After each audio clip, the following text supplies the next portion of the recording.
Texas Governor Rick Perry was on campus to sign Senate Bill 297 and Senate Bill 93 on educational benefits for military veterans. Senate Bill 297 allows non-Texas veterans and their families to immediately pay in-state tuitions and fees at a public university or college without requiring them to establish a 12-month residency in Texas. Senate Bill 93 allows veterans to transfer their unused Hazelwood benefits to their children and allows Hazelwood benefits to be transferred to a spouse of a soldier who is killed, missing in action, or totally disabled.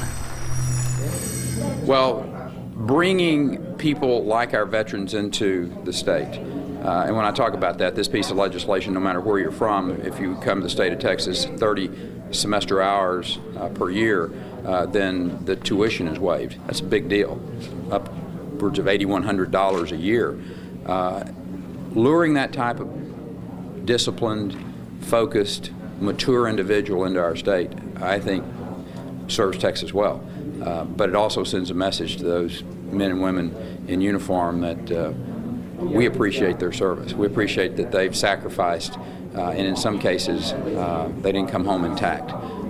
Young men and women who were impacted physically, in some cases where they've lost their lives, and their families are going to be able to have access to those benefits through the Hazelwood Act and another piece of legislation that we signed. So I don't think there was a message sent across the country any stronger to men and women in military uniforms that Texas is a place you ought to be putting on your radar screen. Sure.